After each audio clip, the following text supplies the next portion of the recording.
Hello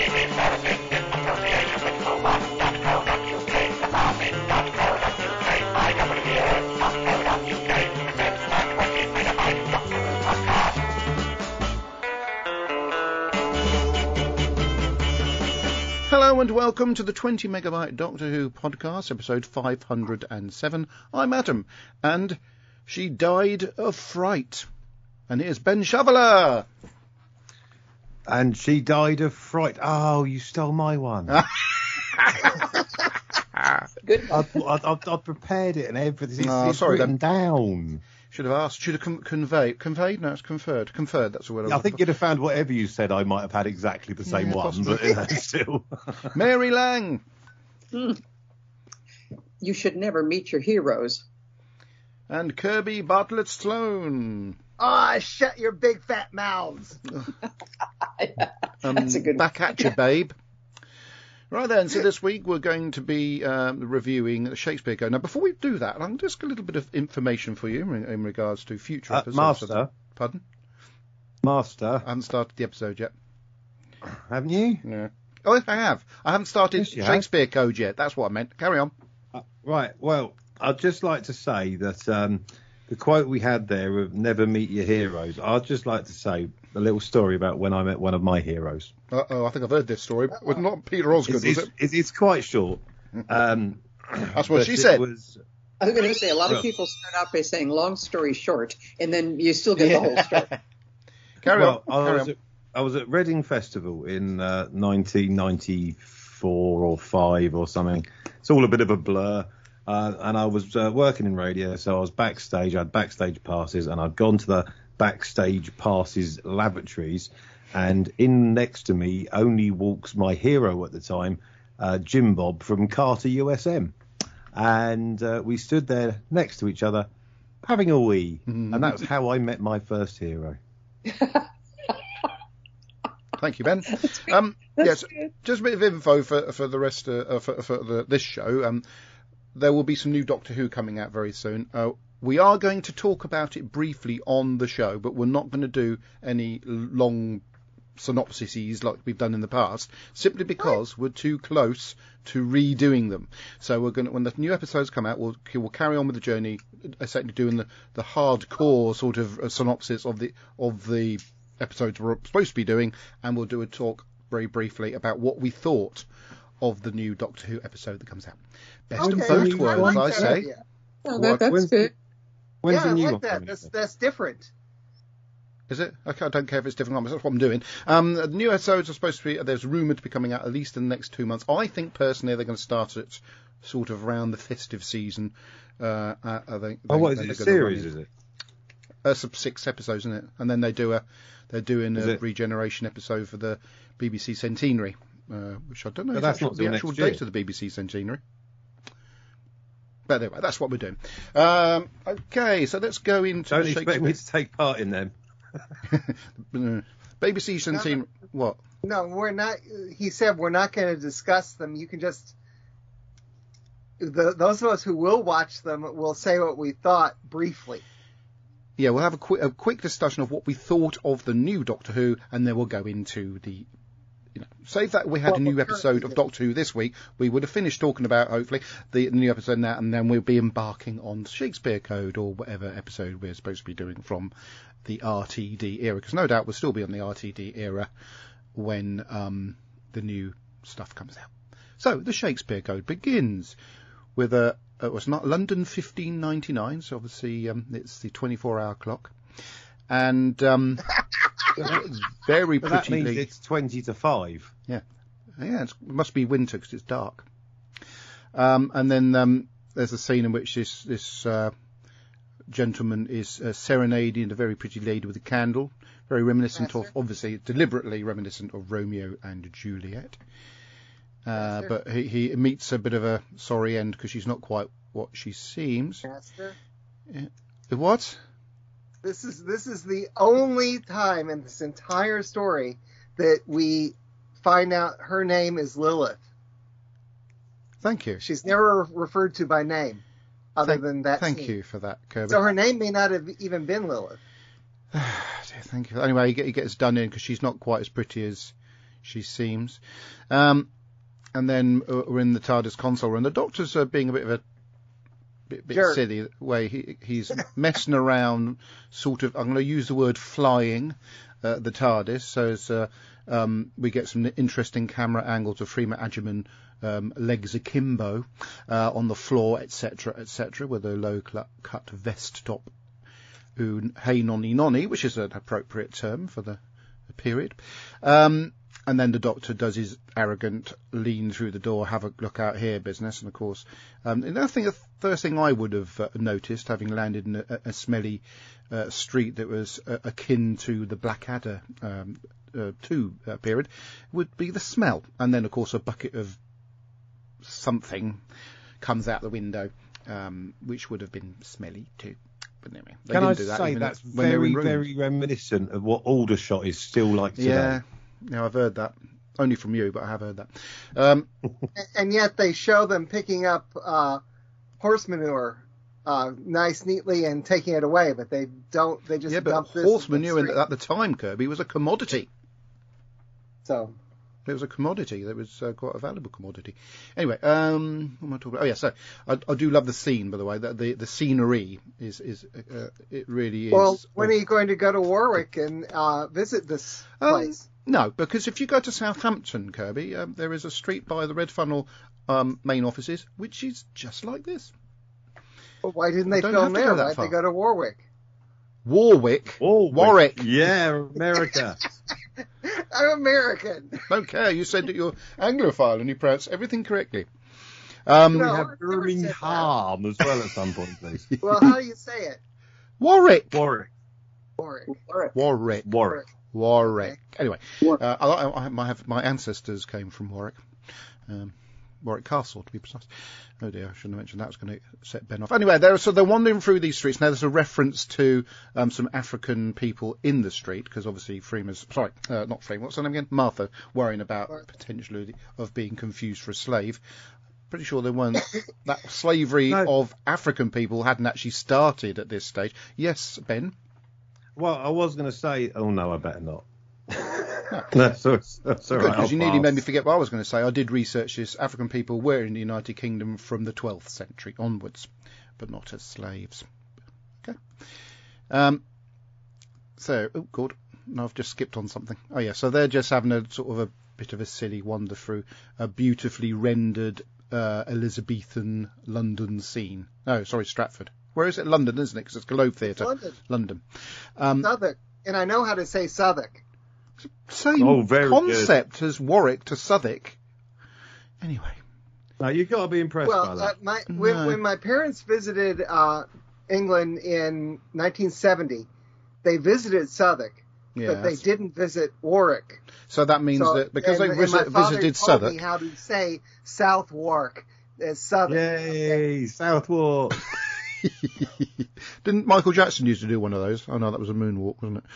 Right then, back to Doctor Who. So they were Didn't inside. You used to be funny? Oh no, you never were. Who said it was funny? I never. There's nothing in the contract that says that what I say has to be funny. It is, but it doesn't have to be. Right then. When is so it? Is it? I was talking. Be quiet. I was talking about the beautifully rendered Elizabethan London-y sort of scene. Very, very. Obviously, looks like a drawing. Probably because it is, but it's beautiful. Where did I get up to? Right, so then we're in the Globe Theatre, and they're performing a bit of Shakespeare. Now, I must admit, we're in the Globe, the reconstructed one. Yes. The authentic. The real one. Yeah. Yes. Yeah, but it's it's probably what makes it so nice. One thing, obviously, even though I like... What? They missed covering up one modern sign, though, that says like Bay 19 or something. Thank you for that, Kirby. Anyway, I must admit, I did like the actor that played Shakespeare. He didn't sort of be, for me, he wasn't very Shakespeare-ish. I think I might have seen, is it the Shakespeare in Love film with Gwyneth Paltrow once? And Yes. I can't remember. I saw that once. I can't remember if I liked that actor's portrayal. I can't even remember who the actor was, actually, come to think of it. It's funny, I remember Gwyneth Paltrow, but not internet. the... Yeah, I don't remember him either. Now, this actor was in a funny movie called Frequently Asked Questions About Time Travel, which is pretty good. Okay. Anyway, I'd liked him along with one of the IT crowd guys. Yeah, all right, thank you. I liked him in this, but I didn't think he was very Shakespeare. Not him, the other one. He wasn't how I would imagine Shakespeare to be, but I quite enjoyed this alternative version of Shakespeare. And of course, then we have What did you think he'd be like then? Sort of bald and sort of slightly shy. He's never bald in any of his pictures that they've. Yes, he is. Yes, he is. Is he? Yeah. Yeah. And even on the plaque by his grave, that's... Sorry, I was thinking of John Bon Jovi. Okay, that's acceptable in your world. Anyway, right, so where would we get to? So, yeah, they're watching the thing, and there's a little witch in the audience who has a voodoo doll type thing and sort of does something to Shakespeare to stop him from saying something by doing something to the doll. You're going to interrupt me? She's making him finish the play tonight because the moon's aligned or whatever it is. To do the actual thing that needs to be done tonight, so tomorrow's performance happens in time to release. But she needs to get him to write the codes. That's the whole point of the Shakespeare Code. But she's very pretty, the actress that plays this witch. Just like to point out. So anyway, the doctor's sort of quite excited about seeing Shakespeare and stuff. Christina Cole is her name. She took her teeth home. Thank you for that. And then the doctor for the role. The doctor and Martha gate crash the after party, and of course the witch in question is a maid at Shakespeare's house, rather conveniently. So he's now in the mind to, because I think the play we'd been watching was Love's Labour's Lost. Was that right? Correct. Labour's Lost? Right. Yeah. This is supposed to be the sequel that he's working on. Yeah. And the Love's Labour's one is the mysterious missing play that was listed apparently amongst his catalogue of work, but has never been found. Correct. Was it really? I don't know. Was it really? That's why we know of it. That's why we've heard of it. I read it the other week. It was very poor. I found it in a loft. Yeah. That part is absolutely true. Although what's probably also true, it probably did go off into a black hole of nothingness. No, I think that Scaglione just kept it in his chateau and just went up with the chateau. True. Yeah. Right. Anyway, so the doctor, something about Shakespeare. He seems to know quite a lot. He seems to be very perceptive of things, and he takes a particular shine to Martha. And he seems a bit pervy to me. And then Henry VIII turns up to say, you're not going to be having. I thought he was dead because Queen Elizabeth is quite old in this. Anyway, so no, you're not going to be doing any more plays, etc., etc. So the witches arrange for a rather uncomfortable demise for him. Yes. The actor who plays that character, his name is Chris Larkin, but he is the oldest son of Dame Maggie Smith. Oh, I suppose he has got a sort of essence of Smithness about him. Oh, you say that now. Yeah. I thought he looked a bit more like Henry. Anyway, he drowns on some sort of magic water, and of course he has his heart stopped as well. That's a very good effect. At first I thought they simply filmed him spitting it out multiple times. Yeah. But no, the reason he's got that big beard is so they could wire up or pipe up water to just below his lip. And it's coming out like that. And if you look very carefully, you can see it's coming out underneath his lip. Yeah, just like they did in Wars from Mars. Oh, Ben! I was just about to say that, but you get a ding for getting in ahead of me. I was just about to reference that, but it was like Waters at Mars. But the water was not coming right from the pipe out over his beard. It was coming into his mouth, so that when he threw the water would be coming out of his mouth. And they had trouble with that. They couldn't shut it off. And, he almost drowned. He almost drowned. Anyway, on the comment feed, we have Lillian Robin saying hi. Alan T. Butcher said, I had the same experience as Ben did with his hero, but with Peter Mandelson, not that he was really a hero of mine. And then Brandon Moore says, sorry I'm late, I had to pop to the lodging house. There was enough beer in there to sink the Spanish.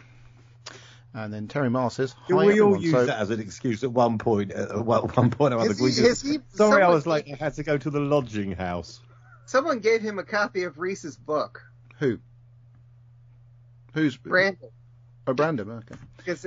He probably bought it in the early days. He probably got the first edition of Volume 1. Oh yeah, we were doing Doctor Who, weren't we? I've lost my page now. Where has that gone? Because it was a window up here somewhere. Oh, there it is. BBC iPlayer. Right, so there's a little bit of what they do now in Doctor Who, a little scene where they just sit around chatting and stuff, just to fill. That was before the death of Henry VIII.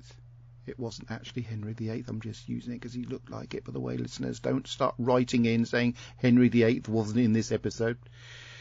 I was going to point that out. Yeah, I thought I'd point that out. Anyway, so the Doctor and Martha are given a room together, which I don't think would have happened in those days. And Martha thinks, opportunity here, because it's a small bed. And this is I remember this sort of irritating me a little bit at the time, because I thought, oh no, they're going to go down the romantic route again. But it was more of an unrequited love route in the end. But yeah, that was a bit irritating. And then the Pretty Witch. What? Originally, that scene was written so that the Doctor was going to strip down to his underwear.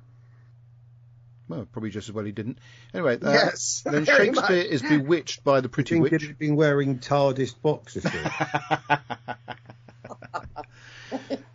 Anyway, William Shakespeare is bewitched by some green stuff that came out of the Pretty Witch's mouth. So I think she should really get a COVID test just in case. And then she has this lovely little puppet. Refer earlier about the thing I said about being funny. Yes, I know. Thank you, Ben. Anyway, so had this little puppet that makes Shakespeare have a little gormless face, which is quite funny, and write the codes that they need for the new script of Love's Labour's one, which they've more or less forced him to complete overnight. And there's a lovely rendered shot of London Bridge. Was it London Bridge? It's in the bridge as it used to look with houses and stuff on it, which was falling down? Accurate. Not yet. It's not. I think it fell down later. It may not have been London Bridge then, because there's a song about that. Yeah, but it didn't fall down till the Americans nicked it. It fell down constantly. I think it's in Arizona now. There's a song about it. Master. Yes. The actress who played Lilith was actually manipulating the puppet herself. It wasn't someone else doing it. Thank you.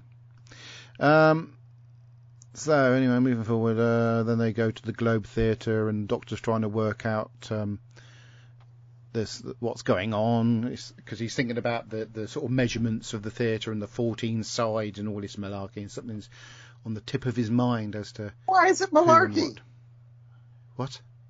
Why is it malarkey? You said all this malarkey. It's a science fiction fantasy TV show. So anyway, two of the actors start reading the script, and an apparition appears. It wasn't the girl. Looks like a Dementor. What? Looks like a Dementor. Oh, does it? I suppose it did a little bit, but then there's lots of references in this story to Harry Potter, so it's a bit of a nod anyway. Did you notice that when they went to the Bedlam, is it called Bedlam? Mental asylum? There was a weeping angel outside, which is which is coming up soon in this particular series. Do you not notice? I did. Hello? No, I did not notice. Well, I noticed that they angels. spelled Bethlehem different than I would have, but I guess that's probably how it was. I don't know, but if you go back and watch as the outside shot of Bedlam. Yeah, I just saw that. The two weeping angels on top of the... There's also, if you look very carefully, a Dalek on the roof. No, but they are weeping. Anyway, I'm moving on. So they go in to see, I can't remember his blooming name now. He's not got a good set of teeth on him. Was it me? No, the chap that they've gone to see in Bedlam, in the mental hospital, because they've locked him up because he talked about witches and stuff. Nobody believed him. Trouble is, one of the nice looking witch. Peter Street. He was the architect. That's it.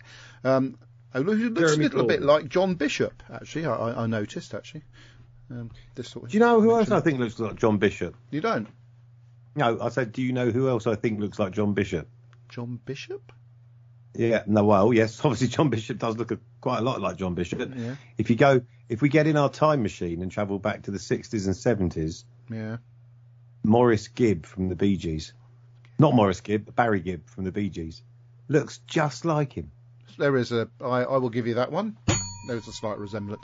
If you It's like he's his brother. If you put a set of veneers on his in his gob, then he'd look even more like him. Anyway, so the guy who plays that part is best known as his role as Super Hans in the British sitcom Peep Show. Yeah, very funny. He's also in a load of adverts at the moment. Where did I get up to? Oh yeah, so the pretty witch gets wind of there's something going on there, and of course then that's when she really sort of gets an idea that there's something about the Doctor. So she sends one of her mothers, in inverting commas, to finish off Peter. Did you say is what his name was? Peter. Peter, yes. He does him in, and the Doctor's not particularly impressed with this, so she says just one touch, because she's going to just to stop someone's heart. So she goes up to the Doctor and does that to him. Of course, he's got two hearts. But then we have to have the comedy just scene. one mind. They have to have the comedy scene of the heart restarting. At least he didn't beat a samba like he does on one of the other times. He has to have his hearts, one of his hearts started up again. So I'm just moving forward a little bit. Where are we up to? Oh yeah, then they're actually at the play, which rather remarkably have learnt in a very short period of time. As we said. Actors can, mate. They're professionals. So what? Exactly. 2 read-throughs and you've got the script in your head. Okay. Yeah, the play's the thing. Yeah. It's the only thing, Kirby. When we'll catch the conscience of the king. Of course, they start the play, and Shakespeare runs onto the stage and says, "Stop this play!" But of course, the witches stop him instead, and they just carry on. They take no notice of their boss and carry on with the play, and things start going a bit bad. And so the Doctor and Rose go to see Pretty One, and find that she's not allegedly as pretty as you thought want she her was. to be. She makes. I keep hearing clicking. She speaks. It's my mouse. She speaks. She speaks Martha's name, and she falls asleep because, of course, that's the thing. She speaks someone's name, they die, because the Doctor did it. Well, not die. He did it to the other sort of witchy person who ended up looking a little bit older. I think that's the only thing that really happened to her. And she was forced to go back to apparate back to their house. Yes. So she and can't do the ironing. Fortunately for Martha and for Freema Agyeman, she can't kill Martha because she's not quite. She's out of time, if you know what I mean. Maybe she's just not very good at playing drums. I don't know. Like the Hall of Notes song. Nice one. I thought that was You're out of touch. Huey Lewis, wasn't it? Time. Hang on, wasn't it Huey Lewis? My head when you're not around. Hang on, no. Was it not Huey Lewis from the Back to the Future franchise? Well, that was. That was back in time. Sorry, I got it wrong. Back in time, or Hip to be Square wasn't in Back to the Future. So. Anyway, so Pretty One nicks a bit of the Doctor's hair. There's another good Huey Lewis song. Yeah, thank you. Pretty One nicks a bit of the Doctor's hair so she can make some polyjuice. What? Lilith. So she can make some polyjuice potion. Yeah. Off she flies. Shame they didn't show this episode during Halloween. It would have fitted quite nicely. The Doctor has to have his heart restarted, and then back to the theatre. Martha sort of wakes up and then starts the Doctor's hearts, as I said she would, because she's a doctor. No, he's the Doctor. Meanwhile, back at the theatre, it's all starting to happen. The apparition and thingamajigs and all this Harry Potter stuff starts appearing above their heads, and the Doctor tells Shakespeare to make up some fancy words, because apparently he's a word genius, and his thing is, well, I wouldn't deny he was a word genius, but have you actually read some of the dialogue in the Shakespeare's stuff is very difficult to understand. So I wouldn't It's a bit rubbish, isn't it? Yeah. Bit rubbish. No, To tell him to speak properly, that's what I say. disagree Speak with proper, you. mate. That's what I say. Oi, Will, Yeah. speak proper. 9 years ago, we had the same conversation. Did we? And Oh, well, 9 years. what you do not understand, Oh, here we go. yeah, it can be difficult to read Shakespeare. So did I successfully wind you up designed- 9 years ago as well then, Kirby? What? Did I successfully wind you I had trouble with Shakespeare until I saw Shakespeare. Okay, but did and I... it clicked. That's not what I'm asking you. I'm asking you, did I successfully wind you up 9 years ago as well? No. Very quiet, so I'm going to give myself a ding for that one, because that silence speaks volumes sometimes, doesn't it? Anyway, so yeah, it all goes a bit wrong. The whole script gets swallowed up by this sort of magical vortex, and thanks to Shakespeare's fancy words, and the witches... Expelliarmus. What? Expelliarmus. Yes, Expelliarmus, which I'm sure J.K. Rowling would have absolutely adored. And the witches get locked in this little sort of crystal ball in a way. I don't know what the Doctor does, what he does with the crystal ball. He just glares at it and then carries it off. And then Queen Elizabeth... Masterpiece. Looks pardon? lovely. Pardon? Master. What? Master. What? It shows up in the next series as he's looking for an Agatha Christie book. He finds it underneath the floorboards of the TARDIS. Okay, well, could you not have mentioned it then? That probably would have been a bit more appropriate. I wish I hadn't asked now. Anyway, so the episode ends with Shakespeare trying to get Martha into bed again. And, of course, she's got bad breath because they didn't have any Colgate in those days. And then Queen Elizabeth... Oh, yeah, the Doctor gives Shakespeare a ruff as a neck brace. And which is, again, a nice reference to Blackadder. And then Queen Elizabeth turns up, and, of course, he's upset her at some point in the future, but we now know when that was, having watched a few more stories after this. Yeah, they managed to keep that going for a long time until with the little reference. Until RTD nudged Moffat and said, have you forgotten about this Elizabeth reference? And, oh, yeah, that'd be good, I can use that. By the way, that's Donald Pleasance's daughter. I know it was bloody Donald Pleasance. I'm not stupid. I know it was Angela Pleasance. Did you know it was Angela Pleasance, Ben? No. Okay, well, you should have said yes anyway. Oh, there. No, I didn't. Oh, hang on. So for a moment there, I thought Robert was on. I don't know why. Right, so this is what I think of the Shakespeare Code. It was a bit of a funny little, cuddly little romp, really, wasn't it?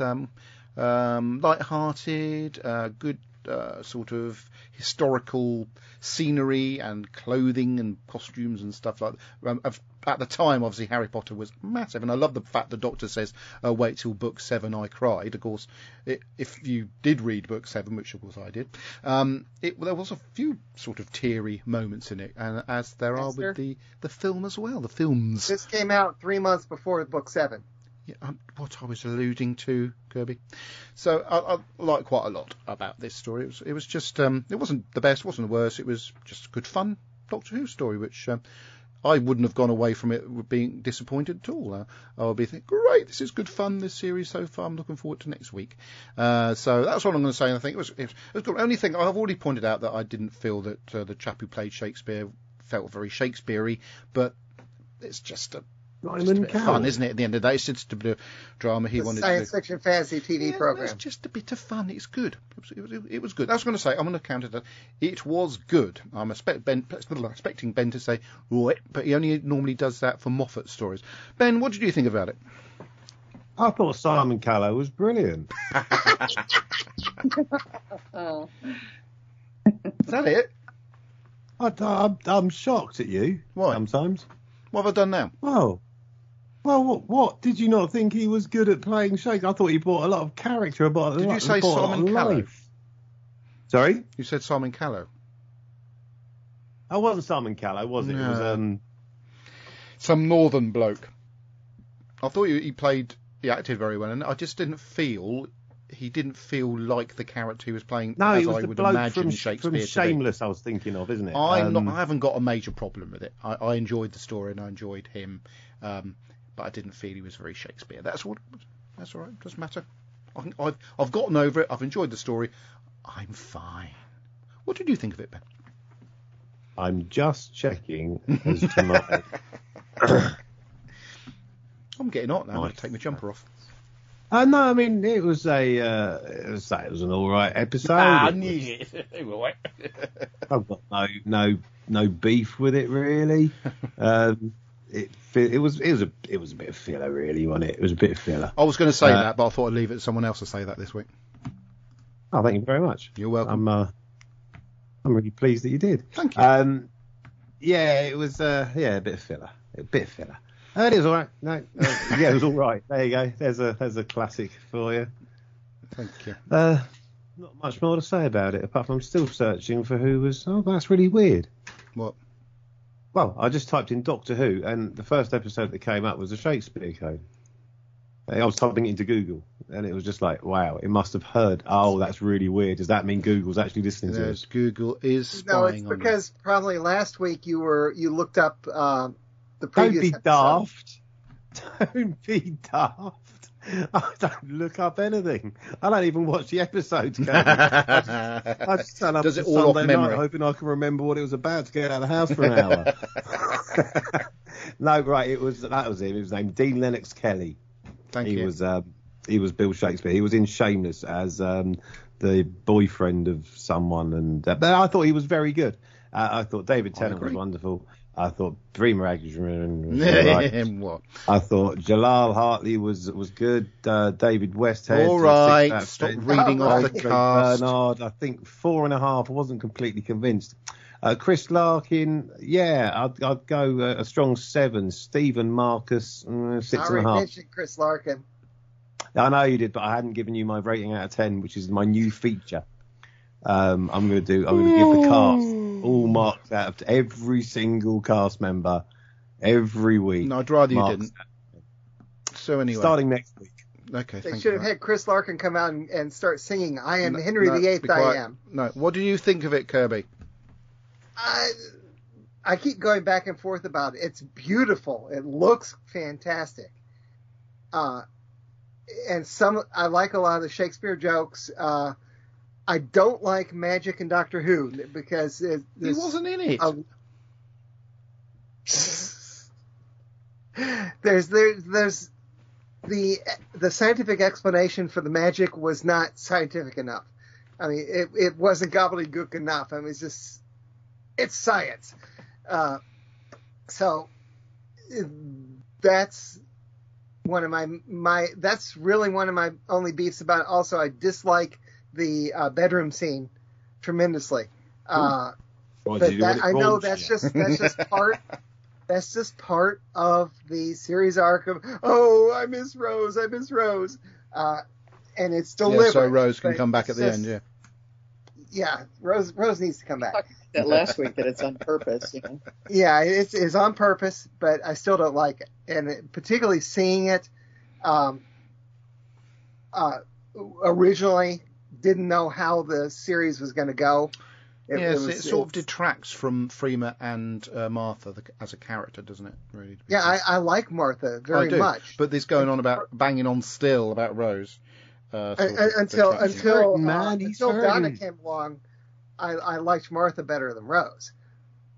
Oh. So, okay. Thank you, Kirby. So, I'd say I was done. Did you not say you were done? Says you are. That music says you are done. It sounded like he was done. He went quiet for a few seconds. That normally means, or he was taking a breath. Jumped in the gap. That's fine. You've got to imagine that. We leap on those moments.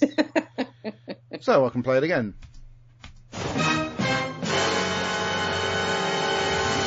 Mary, what did you think? Well, I recognize that it's a romp. It's supposed to just be fun, Just talking about the bedroom, and then you go on about a romp, Mary. Lord. And it's just supposed to be entertaining. But and it was very well done. The production of it is gorgeous. The use of the Real Globe Theater is wonderful, and the acting is all great. My problem is with it, that makes it not a favorite, is that from the very beginning, when I first saw this, Martha brings up something that tells me that there was a really exciting episode they could have made. but decided, of course, to do this fun one instead. But when she asks about, oh, here I am, back in this time, aren't they going to think I'm a slave? I'm thinking, wow, that would have been great, to follow that storyline, because it's true. What is a woman of color showing up in Elizabethan England, dressed as a boy? Why couldn't we take advantage of that and have them be in trouble because they think she's a slave? Well, I can guarantee you, Mary, that if it was made these days, then that's exactly what they would have done. Maybe. I don't know. I mean, we do get used to the Doctor and his companions showing up like completely anachronistic to where they show up, and everybody just accepts them. But this one just seems like she really sticks out like a sore thumb in this setting. And I just don't understand, other than Shakespeare commenting how she's, the Dark Lady and all that, why nobody really even notices when for me, it's like a big honking sticking out there. Yes. Aren't you all noticing this? Yeah. So I was very disappointed that it went totally in the direction of, just fun and games and quotes. And I know the author of the script is one who loves Doctor Who and does a lot of writing for all aspects of Doctor Who and science fiction in general. So he just had a great time cramming everything into the script that he could. But yeah, I would have liked that other story that I thought was coming, but didn't. And one comment I'd like to make about the bedroom scene. So many people make a big deal out of the fact that the two of them are alone in this bedroom at a time when, really people shouldn't be like that. It was the way that roadhouses and all that were run, that they would cram everybody they could into the beds. You didn't get your own room, and a couple didn't get their own room. You slept with whoever else was paying to be able to sleep there. So that bed was big enough that, I'm surprised that they couldn't just go along with the theme of the time and, have 2 or 3 more people, get into that bed and say, then it would have made, the sexual tension between the Doctor and Martha less there. It was a slow night to that time. Yes. So yeah, so not a favorite. Don't love this one. Oh, okay. Well, I didn't love it. I just enjoyed it. Thank you, Mary. Kirby, you have posted a request for the feed of back. Sorry, Mary. For those who do love Martha Jones, yes, and would like to get more of her, Big Finish is coming out with a whole box set of stories, 3 stories that feature Martha, and it's called The Year of Martha Jones. It's coming out in December, and it's going to feature her, and she's going to be dealing with the Toclafane, which we all remember. Yes. Yeah, so that'll be coming out in December. Well, are they going to bring Lucifer back as well? Lucifer? Yeah, the in that same story, the guy that she falls in love with plays Lucifer. Yes. I didn't. We're talking about Tom Thingamajig, aren't you? Yeah. Thank you for that. Well, anyway, are we moving on feedback? Yeah, Kirby, you posted a request for feedback, and how did that go? Yes, I posted the quote to the Folsom Grove of Rexel 4 co-radiating crystal activate. Oh, no, there's some Dementors appearing in my room. Robert Wentz Jr. says, my review of the Shakespeare Code. The Dr. and Martha arrive in 1599 near the Globe Theatre and meet William Shakespeare. He is being used by 3 witches to rewrite one of his plays to free the Carionite race from imprisonment. Unfortunately, I was very bored with the episode. The sad part was when the Doctor and Martha were in bed together, the Doctor said, if Rose was here, she would know what to do. I'm sure she would. Oh, I nearly said the B word then, that the Sex Pistols made famous. Ouch, that hurt. I can only rate this 2.5 out of 5. Mr. M. Brandon. You must forgive our irksome Will. He's been on the beer and feeling ill. The Shakespeare Code. Oh, before I read this, that does remind me, one thing I loved about the story that I did not bring up is that every time the witches say something, it's always rhyming. Oh, well done for spotting that one, Kirby. I'm quite impressed with that. Well done. Ding. Ding. No. the Shakespeare. Hey, nonny. The Shakespeare Code by Gareth Roberts. This is a wonderful episode full of exquisite dialogue. Both this episode and next year's The Unicorn and the Wasp are full to bursting with references to the literary icon at their centers. But the play's the thing, and the story of a lost Shakespeare masterpiece is much more immediately engaging than that of a murder and a giant wasp. True. Some might say that recasting Shakespeare Oh, sorry. Do it properly. Oh, what to do? Hang on. Where is it? I've got it here somewhere. Here it is. That's the whole song. Blast! Hang on, I've got another one that isn't the whole song here. Oh, here it is.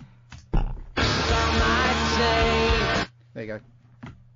It's the wrong bit, Ray. It should be the bit where he goes, some might say. I'll have to find that bit. Carry on, Kirby. And apologies to the listeners for knocking the microphone twice. That recasting Shakespeare as an Elizabethan Liam Gallagher, whoever that is. It's this bloke. Oh, that's okay. So he was making... Fine. He was, yes. Is stretching the credulity of the story, but everything around him, the sets, the costumes, the locations, are strong enough for it to be believable. I think he left out a word there. The witches are great, and Christina Cole definitely sets my blood afire. The Carrionites are a great creation and really should come back for another adventure. Nah. And have they, Mary? Come back for an adventure in Big Finish. You'd know. No. Okay. Nope. Okay. Can't say I have because I haven't heard of it. The story's use of the mental asylum and the brushing aside of Martha's skin color, walk around like you own the place, are not its best moments, and these topics will be covered much better in later Who episodes. Martha is good in her first episode as a full-time companion, and I enjoyed Shakespeare's flirting with his blackamoor lady. Tennant is good in this except for when he keeps bleeding on about Rose. Get over it! Oh, and Liz 1 turning up at the end is great. Does she have venom sacs in the tongue? But yes, this is a great episode, and one that only improves over time. With each rewatch, I pick up even more references to Bill Wobbly's Spear. 8 out of 10. Next time, it's all to do with fuel. And macro. Neil James, The Shakespeare Code. Great teaser with the 3 witches. I love the one that swoops down from the roof. Martha's joy at being back in time is lovely, and the street set is stunning. Go up and visit it. I'm a big fan of the guest cast in this story. Where is it, Kirby? It's in Warwick. Yeah, go off to Warwick, everybody. It's in Warwick. Well, me and Ben are going off to Warwick to see if there's anything there, but you lot can go off to Warwick if you like. Carry on.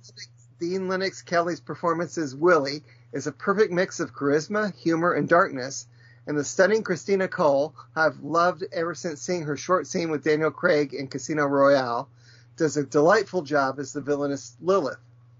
The doctor's a bit of an arsehole to Martha in the bedroom scene, which doesn't really work for me, but I love the moment he names the Carrionites in the jail. Yes. The witch makeup is awesome, and all the nods to Shakespeare's plays are wonderful fun. The story rockets along and builds to a colorful and epic climax. This episode is an underrated classic for me, and aside from a few dodgy computer effects shots, it still holds up as a brilliant piece of television. 4 stars out of 5. I agree with him about the when he names the Carrionites. Yes. That's a really good scene. Yeah. You got to wonder, though, what David Tennant's reaction was when he read that scene of he and Martha in bed and him being that callous. You got to wonder. I thought he was thinking, flipping heck. He probably thought, lucky me. Oh, sorry. Pretty soon then Doctor's getting it at last. He does talk about it in the commentary, but I don't remember. Nothing really. He gets very close to her face. The Doctor's he said he mentioned it's just part of the whole series arc of missing unrequited Rose. love. So. Yeah, she's very beautiful. Have I mentioned this before, that Freema Agyeman is very beautiful? I think she still looks exactly the same now. Maybe her hair's a bit different. Very beautiful lady. Right, pretty much. Is that it, yeah. Kirby? Yes. Okay. then we have, somewhere amongst my digital items, this. Are we going to read Roberts? No. Oh, yeah, someone needs to read Roberts. Well, Robert Haynes. Yes. Mm-hmm. Oh, I didn't know Robert sent something in, so sorry for cutting Andy Nunny off so quickly like that. Let's have a bit of Robert then. Mary, are you going to dictate Robert in the Australian accent? I could. Okay, Robert says, anyway, here's my feedback. Sorry to be negative. I'm not really a fan of this episode. Another rewatch didn't change my mind. While I've enjoyed Gareth Roberts' books, the same can't be said, at least by me, of his TV stories. Also, when the Doctor and Martha arrive in the past and the disgusting contents of the bucket are thrown down, they then proceed to walk right through said contents. Surely they could have walked around. Don't call me Shirley. Yeah, I think the whole tone of the story is wrong. Adding magic to Doctor Who for God's sake, he's only been dead for 2 months. Stop going on about him. Even if the Doctor says it's not really magic. Well, it is in this context, and it's crap. And then there's the stupid sharing the bed scene where the Doctor and Martha are getting cozy, all until the Doctor brings up that swearing word, former companion again. Vomit Central. Stop making the Doctor like this. Yeah. How about we make the Doctor asexual? Yeah. We don't need that here. Not really much of a story, and it didn't engage me. Sorry. And what's with the... Oh, and then he goes on into the preview of the next 13th Doctor. You know, the little brief preview. The 2-second preview, yeah. The 2-second preview. He talks about that. I haven't seen it. Hear that. Haven't seen it. Click on the link that he shared in the messenger. I'm not going to do that now, but thank you. And by the way, I just posted a link to the website of the location, which you can visit in Warwick. But I do not dare try to pronounce the name of the place because I'm sure I would pronounce it completely wrong. What, Warwick? Lord Leycester, which is probably Leicester or something. Leicester? I don't know. Lloyd Leicester? I don't know. Doesn't matter anyway. Where do we get up to? Mary, were you still reading Robert's feedback? She's done. Oh, you're done? Okay. Therefore, that creates a bit of redemption for Andy Nunny. Well, good evening, 20 maybe artists. Andy Nunny here. It is 10 to 7 on Saturday evening. No, I'm sitting here with a bottle of Hoxback Ripsnorter, which is a rather fruity ale. And this afternoon I did my ironing. Now, what's the relevance of that? You may sit there wondering. Well, of course, it means I sat and watched Doctor Who and I watched the Shakespeare Code and thoroughly enjoyed it. Hey. It's I'm convinced I've seen the actor who played Will Shakespeare somewhere before, and I can't think of it. Shameless? Because he just looks so familiar. He really did. But it's quite a good story. What I loved was all the Shakespeare references, and part of the obvious ones, but you had things like the balcony scene, you had Three Witches, you had the skull, alas poor Yorick, A Winter's Tale was mentioned, there were a few Shakespeare quotes, there was of course the Dylan Thomas quote, you said you can't have that, somebody else's, and then one at the end where, that's his already. But yeah, I think for someone like me who, I don't know if you know that, I do actually love Shakespeare, that really made a little bit extra, that was trying to spot this. And no doubt I've missed many more. I'm willing to bet Kirby has probably somewhere got a spreadsheet with them all listed on. Come on, Kirby, don't let me down, mate. Come on, you can do it. But the story itself flowed quite well. It was interesting, obviously, Martha Jones' first trip into, well, not just space, but back in time. And, not where are we, but when are we? And recognising it was London. 1599, and interesting, the Globe. Now, I know that area quite well. I used to work literally just the river from there, and I used to run past the Globe on my regular running routes when I used to go down to Tower Hill and back to go across Tower Bridge. Obviously, it's not exactly where the original Globe was, the new version, but if you ever get a chance to go there, then do. One piece of advice: don't stand. The first time we stood for King Lear. 3 3/4 hours. Anyway, enough of the story. I mean, it's very true to life the way they do, because that would have been a soap opera. It's a bit like we have the Dickens episode. That's was like the soap opera of the time. People went to the theatre, and of course they went in the afternoon because there was no artificial lights, so they couldn't go in the evening, certainly in winter time. The poor did pay their pennies or halfpennies or whatever it was to get in, probably a groat or something. But that, you saw the theatre packed, and that's the way it really, really would be. Because the plays came out, you got the Lord Chamberlain's men, you got Shakespeare's men, you got so many different playing companies, if I think that's the right word, who did various theatres around London. There are a few other lost theatres in London, as it is. Story itself, it's a bunch of three evil people trying to resurrect their alien race. Bit of a retread there, isn't it? But doing it for the power of words. I mean, that's actually quite clever. And I like the way the Doctor justified it when he talked about, you can take apart atoms, things like that. Well, this guy does it in words, and with Will, you've got the greatest wordsmith who's ever has lived. I do adore Shakespeare, who did it, and at the end when he improvised to kill them all off. Three evil hags, one gorgeous one, two ugly ones. Again, throw back to Shakespeare, isn't it? And it's interesting that only women. Were there any men? Who knows? I mean, perhaps they were a female race. So it's an interesting way. You've got strong, dominant women. I think they were a bit. They did go slightly overboard, the gagging and cackling. Yeah, it was a bit pantomime at times, but there was some good humour through that. I thought the man drowning in the street was actually very cleverly done. It's not something coming, but the landlady who basically died of fright. Not quite so good. Doctor, Two Hearts again. That second story running, we've had references to Two Hearts, and bit of slapstick with him trying to get Martha to hit the right bit of his chest and then his back to get the heart going again. A slight slapstick there as well. Special effects were very good. I think when he saw them, then doesn't David Tennant run in a very, very funny way though? I think that's been highlighted before. The story went along. It did rattle along really well. I think it's interesting the fact that Shakespeare works out the Doctor wasn't on his planet, was different, and Arthur was from a different time. He saw through the psychic paper as well. Interesting, but was the word psychic in use at that time? That's interesting because he said he'd never heard it before, and that's the development of language is fascinating. But I thoroughly enjoyed it. I think the character, the Will character, was well done, well presented. Of course, you realise he would actually sound a bit like this because he came just down the road from where I come from. God. He was very super rummy like, wasn't he? Right, like, how am I doing? Boston like?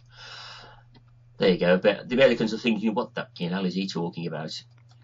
I think as well the way some of the minor characters played, they hinted a lot at sex and drunkenness, but never actually came out with it. I think it's quite good because Elizabethan times would have been very bawdy, and that's the way the world ran, didn't it?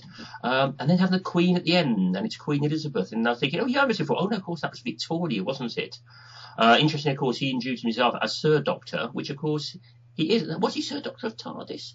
Yes, he was. Victoria dubbed him. I'll have to go back and have a look at that and try and remember that.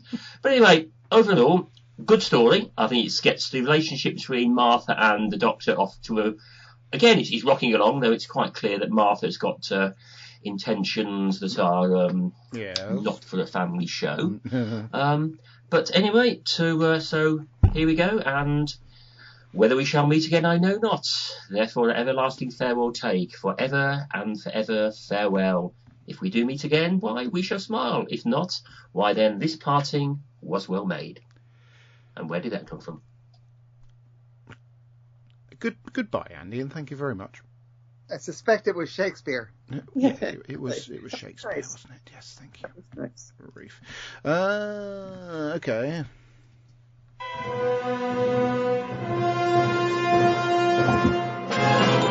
Hello, 20 Megabyte Podcast. Hello, Ian. Hey, what's happening?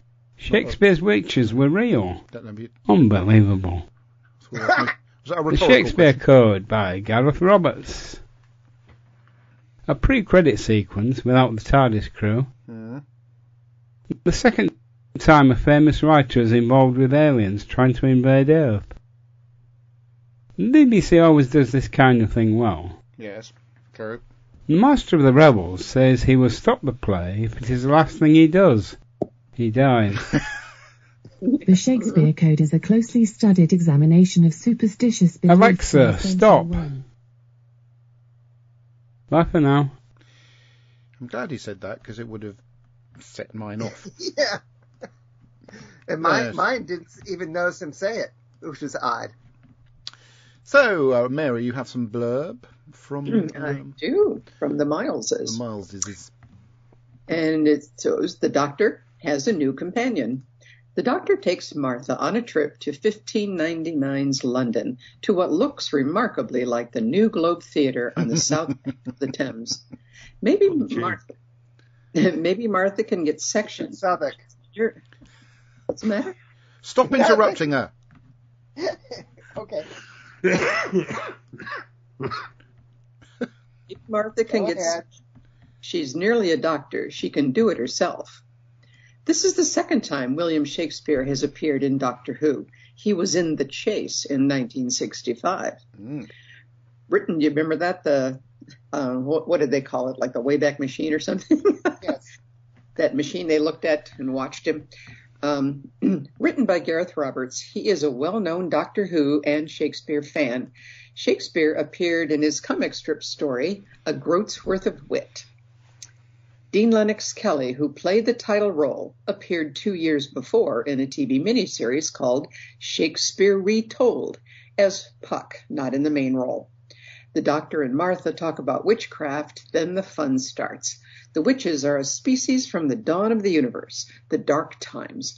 There were a lot of nasties around in the dark times. The lost play, Love's Labour's Won, is at the center of this story, is being used to open a portal to allow the creatures from the dark time to transfer to 1599. Thank God they lost it. Very dangerous stuff. So, 57 academics punching the air just because Shakespeare is by. The Doctor mind melded again. The Carrionites seem to be a copy of Shakespeare's witches in the Scottish play. I think he'll use that. Next up, Gridlock, or the Return of the Macra. Yes. Stay safe and well, everybody. Linda and Terry Miles. Thank you, Linda and Terry Miles, and thank you for reading it so eloquently. Now, in case Matthew happens to be listening, or whenever he listens, Macbeth. Hey, I'd just like to correct Kirby. I have seen Shakespeare, because Alicia was in Romeo and Juliet a while back, and I do think I don't sort of go out of my way to watch Shakespeare stuff, because you do have to concentrate quite a lot, and I'm not that intelligent, so I have to be. I don't bother with it. But I do think that if it weren't for Shakespeare, people wouldn't have striven to be writers in the interim. So if it weren't for him, we wouldn't have such a lot of really banging literature to read now. And Ben Shoveler has some blurb from Alan T. Butcher. Yes, thank you very much for that. Very nice introduction, Adam. Thank you. I shall hold on. Just take a swig of my drink. And I'm going to munch on a jammy dodger. Pardon. I'll just prepares. I'll get myself ready. Gathering a jammy dodger out of my little bag of jammy dodgers. Just let me rearrange the boys and get comfortable. All right then. Ready to read.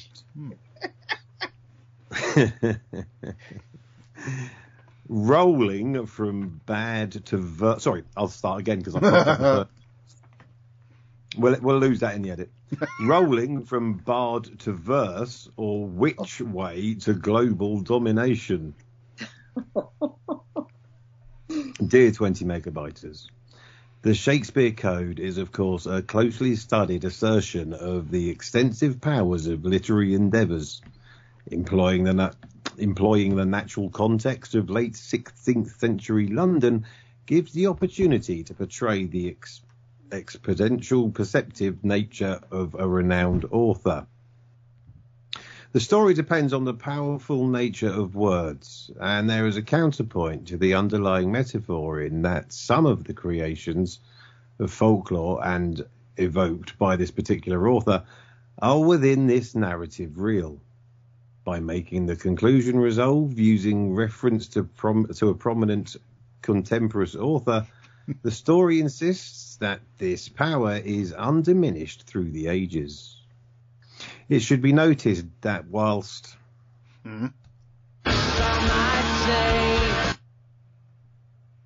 seamless. The quantification of science expressed in words rather than numbers is a silly idea which makes no sense and is absurd magical thinking. In fact, Doctor Who is a science fiction fantasy TV series for which the concept is perfectly reasonable and indeed powerful. We also learn that the name Sycorax, which was taken from Shakespeare's The Tempest for the Christmas Invasion, was in fact given to Shakespeare by the Doctor. Also, the time-space visualizer in The Chase had very poor screen quality, making Shakespeare look very different. All in all, the Shakespeare Code is an entertaining story which presents an exceptionally well thought out version of the main historical guest star and a bold use of folklore to provide interesting protagonists in the Carrionites, with the excellent Christina Cole leading. It's early days for Martha, and opportunities are taken give her time with and without the Doctor, and to establish more about where she is going as a character.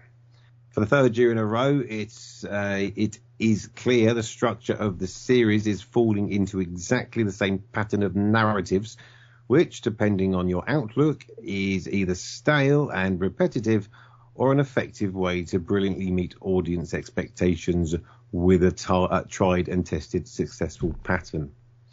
This story is perhaps one episode too short, as who would not like to see a lot more of Lilith?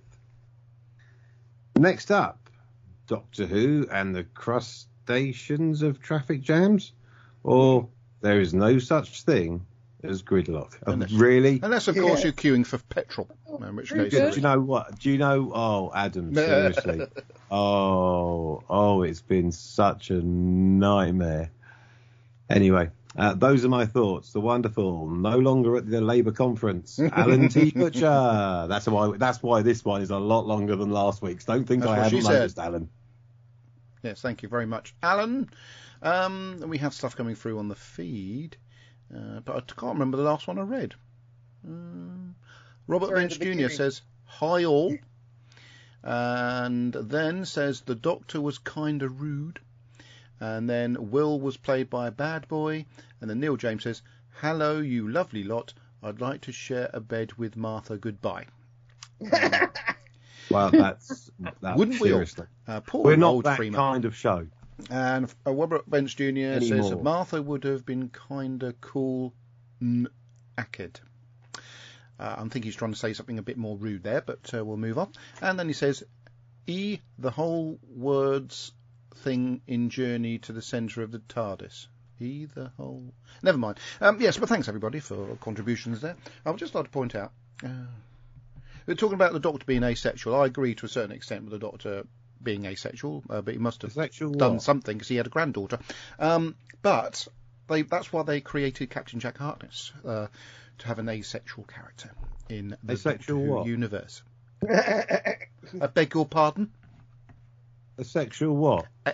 Asexual, not asexual. Asexual what? Yeah, I'll keep this going all night, mate, if you want. I don't want to because I'm starting to get a headache. Anyway. Is that a sexual thing? I missed the clock. Bring the clock back. No. Right then, so I was going to do Doctor Who news, but there's nothing new. There's nothing actually come through on the Doctor Who news feed at all in the last 7 days. So that rather sort of put an end to that feature of the show. So it's the return of... If you'd allow me to finish the sentence, it's the return of the sponsors. And like Kirby said, whowon.co.uk. Is that whowon.co.uk? Yes. Latest products coming out on their little page. Which was it again, Kirby? So, Huh? Oh, you can't say. So when you're asked to say it, You can't do it. Too late. Doctor Who Atlas by Steve Cole. It's a travel through space and time like never before in this stunning guide to the worlds of Doctor Who. By the way, I got told off by my beautiful wife for eating the jammy dodger. She said, "Didn't you have enough dinner?" It was for theatrical effect. Although it was a very delicious. However, if dodger. We were to eat something, you would be angry at us. I didn't make any noises, did I, while eating the jammy dodger? I just shoved it. Only people that were watching, all the 3 people who were watching the live feed would have known about me actually really in real life eating that jammy dodger. You wouldn't have known. I do have a packet of crisps here, but I have not opened it. That's because it makes a noise. Eating a... I tell you, seriously, I've definitely heard someone masticating. The 2022 annual, Doctor Who annual, I presume it is, by Paul Langer. Is it your relation, Mary? Paul Langer? Hang on. Shouldn't have eaten that jammy dodger. Oh, dear. Windy Bobs.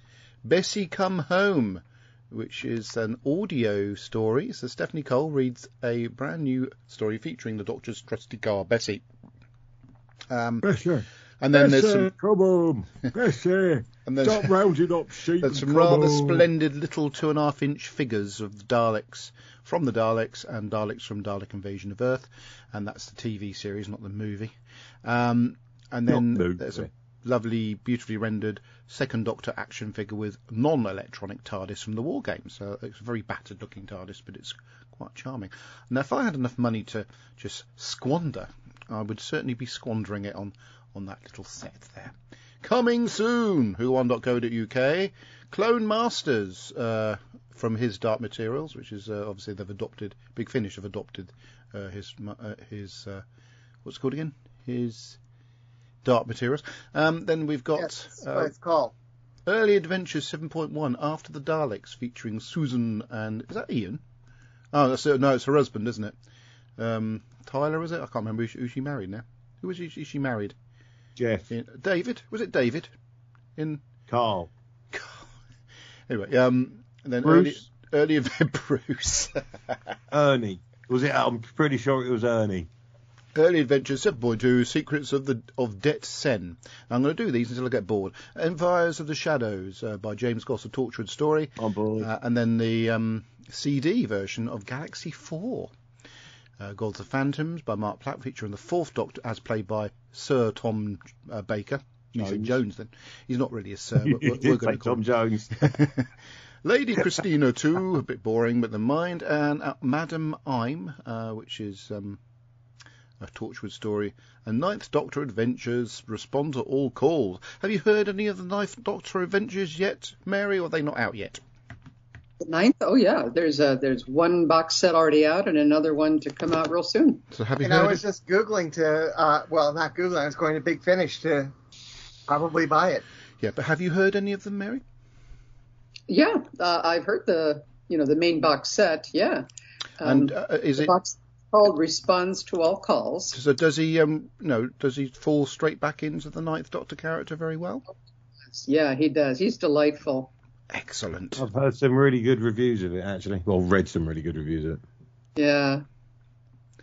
Thank you very much. I've got to log in to iwheroes.co.uk, where I can get exclusive previews on what's to come if I click on the right link. So lucky. Oh, darn. I thought I could. Why can't I not see it? Ben. That's embarrassing. I mean, you were giving it all the big lobster there about how I can do this and I can do that. I was expecting and then to you see go and try and do it. And unless they've taken it off now. Have I logged in? Have they cancelled your membership? No. Oh, well. Well, they've got Harry Potter pens. And oh, no, they haven't. They've got Batman, Green Lantern, pen toppers, these are. I used to have fruity pen toppers when I was at school. The little fruity men that went on the end of pencils to stop you chewing them when I was at school. Pen topper of Superman and a Funko Pop vinyl of Mayhem. Talking of genres and franchises, has anybody seen No Time to Die? It's a James Bond film, by the way, that has been hyped up quite considerably over the last 2 years. Lots of people have. Have any of you lot seen it? Oh, that's a different question entirely. No, but my brother did yesterday. And what did he think? I don't know. I haven't spoken to him. Oh. He lives in Northampton. I found the pre-orders. So I did that little fill so I could get through to the pre-order bit. I say we watched it yesterday. It is a good film. I'm not much of a fan of James Bond, but Daniel Craig he's got a lot of screen presence and some very nice looking ladies in it. But on the whole, it's a very, very good film. Just very, very long. That's all I can say. It was long. I think it was about the same length of time as long films. I think 2 hours is just the top. I think it was nearly limit. 3 hours. It was about the same length of as Avengers Endgame, which didn't feel as long. So basically, if you'd have started watching it at the beginning of lockdown, it would just about be finishing now. Yeah, essentially yes. So coming soon on the Funko Pop vinyl pre-orders this is via iwheroes.co.uk, is a lovely little Funko Pop of Elvis 1968 comeback special with a curled lip and everything. We've got the Vox Machina, is it? Caliph? Don't know what that was all about. And Simpsons Witch Marge, a sort of Marge flying on a broomstick from The Simpsons. And Pop DC Holiday Harley Quinn with Helper. That's a Christmassy sort of thing. Not out yet, but coming soon. Go to iwheroes.co.uk where you can see more and lots more. Navazi.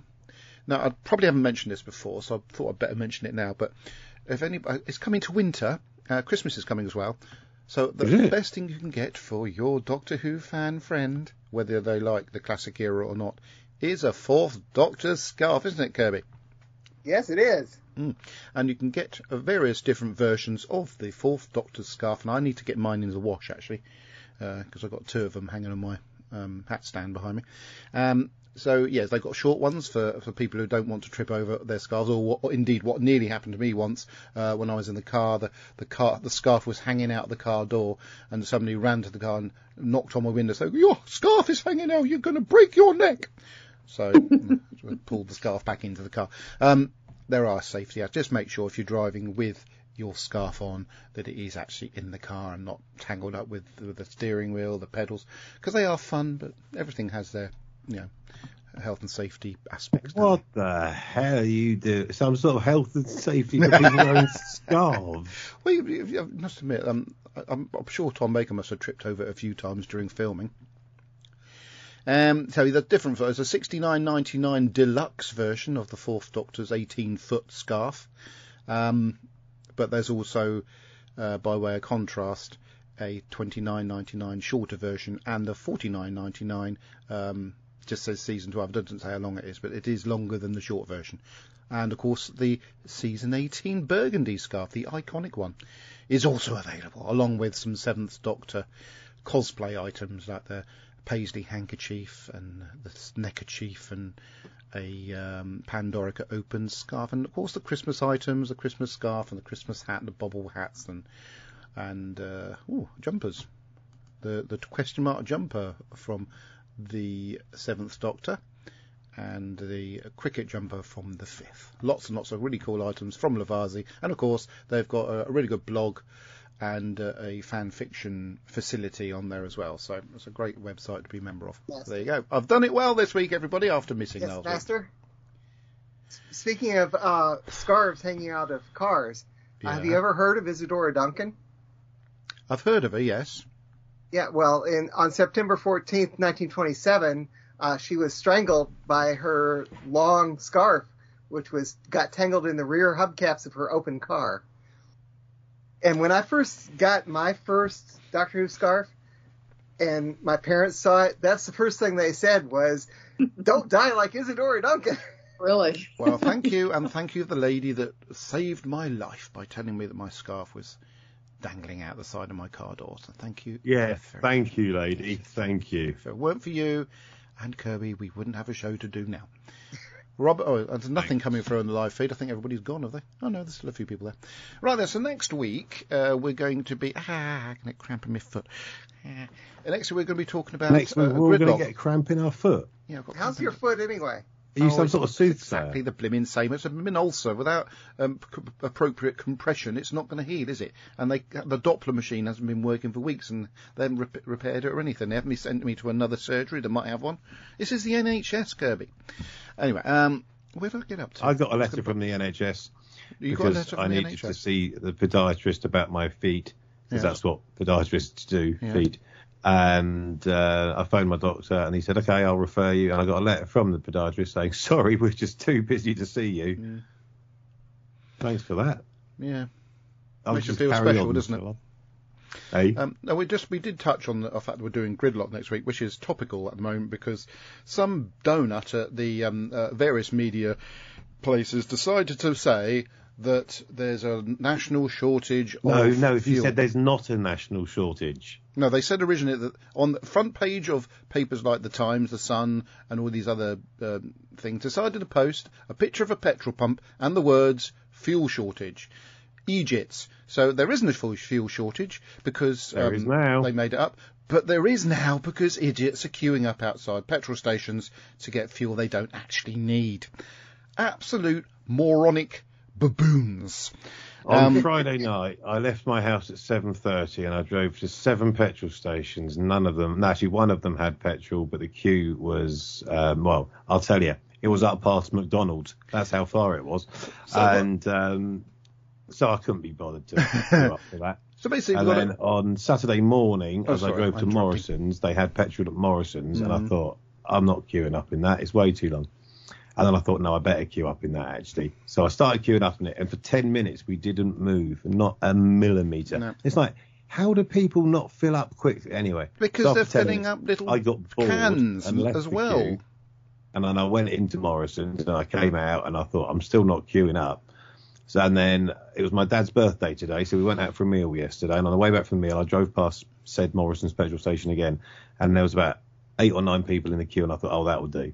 So I stopped in the queue, and then 4 or 5, 6 people in front of me all then left the queue, realising that they weren't actually on the road, they were actually in the queue for petrol, which put me right up to the front of the petrol station. I drove straight into the front of the petrol station, and I got stuck behind, and I can only assume that the man in front in the car in front of me at the petrol pump had never filled up with petrol before in his life, because he just didn't know what to do. It was like watching someone from, Mars turn up and try and fill a car up. It was, and all this time I'm sitting there thinking, I could have chosen any other pump here, but I chose this one. And I'm sat behind the only bloke in the world who has chosen the fuel crisis as the time he wants to learn how to fill up his car. Anyway, I spent longer behind him than I did queuing actually outside the petrol station. Dear. Annoying. Yes. Well, it's interesting that there's no fuel shortage in Britain, and there's also no shortage of complete morons queuing for fuel that there's no shortage of.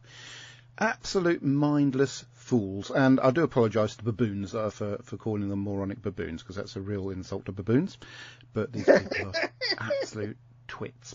That was quite a polite way of putting it. I have to congratulate myself with one of these. Right, next week, Gridlock. Let's hope that Can I just ask we actually review this which story. day did you fill up your car? I didn't actually fill it up. I sort of topped it up, and then the stupid machine, you know, when you put it in, it goes and it goes click because you full up or whatever. I thought, and it went click, and you do it a couple more before it goes. You really can't put any more in, so it went click. Okay, I'll do it a little bit softer this time. I thought, there's bloody hell, this is going on, and it's running out of the side of the bloody car all over the floor on my foot. I wasn't particularly impressed with that. I had to pay for that. You were wasting all that petrol. Yeah, that's why we run out. That's why that's shortage. It's because there's all the forecourt on the Isle of Wight. But what's behind the shortage? Why is there such a shortage? There isn't one. Literally, Mary, it's because in the news there was a story saying there's going to be a fuel shortage, and then one of the ministers came out and said there's not going to be a fuel shortage, but by that point everyone had jumped in their car and was queuing at the petrol stations. Yeah. And instead of putting £10 in a week or £15 in a week, they were sticking in. They were brimming the tanks, which was obviously then emptying the tanks in the petrol stations. Which then couldn't get enough petrol out because we've got a driver shortage to fill up the fuel stations with all the petrol that all the idiots are queuing for to fill their tanks up instead of half filling their tanks up every week. Yes, but and so basically all it's taken is about 8 days for everyone to go and fill their tanks up before everyone's now got the fuel they need. So there's no more queues at the petrol stations and everyone's got people petrol. Thought they could sell it on the black market. The ironic thing is that these people who are driving home with their cars full of their petrol tanks full and their boots full of extra tanks of petrol, whatever, can't fit in their garages because they're full of bloody toilet roll. Well, the only thing I will say about that is that I spent on Friday night and Saturday morning a combined total of about an hour driving around looking for petrol. Yes, that's the other thing, isn't it? Absolute. So you're wasting madness. fuel whilst you're looking for fuel. Alanis Morissette would have loved that. That's a song called Ironic, irony, Kirby, my dear. So it's a perceived shortage. Yes, not a... it's people thinking, it's called panic buying, I think we call it in this country. But people as Adam alluded to, about everybody else is doing it. I know somebody.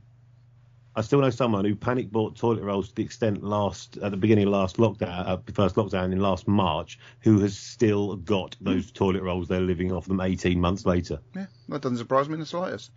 I mean, when I topped up, not this week, the week before, because we arrived at Morrison's as we usual on a Saturday morning to do our shop. I thought, well, the petrol station's all right. I'll just go and get some fuel, just top up, just in case there is some panic buying. So I topped up, like I say, went all over the floor because I filled it up.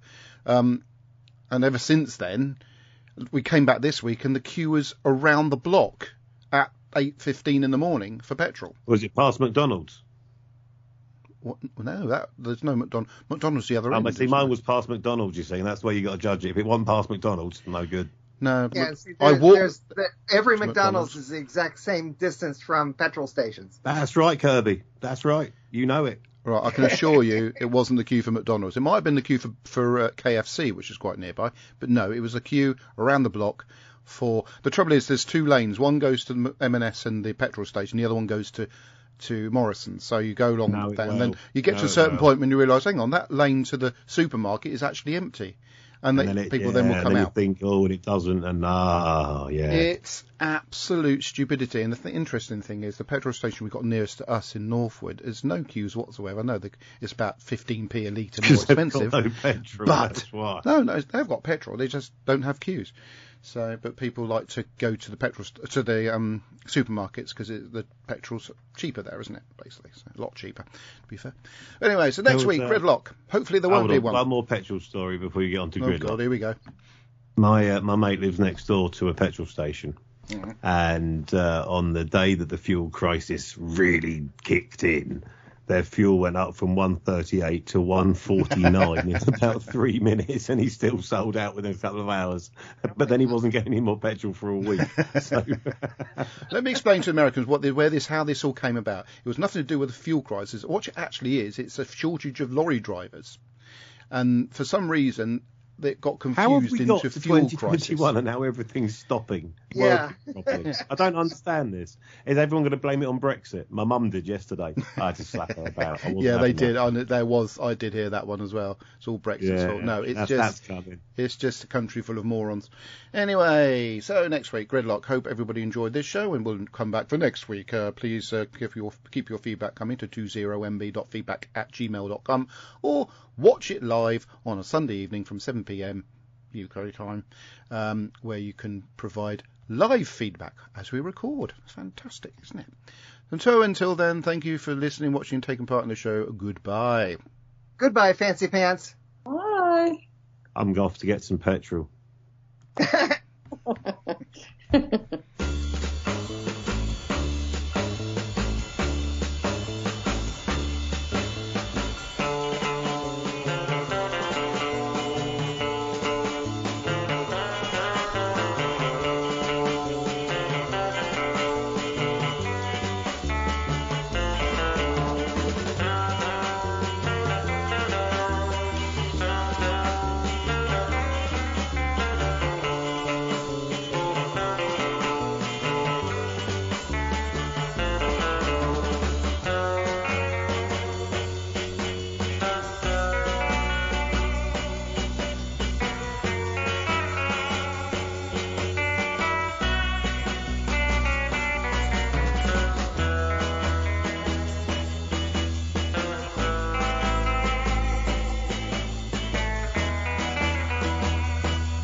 20 Megabyte Doctor Who podcast is an APV Services production sponsored by whowon.co.uk, lavazi.co.uk and iwheroes.co.uk.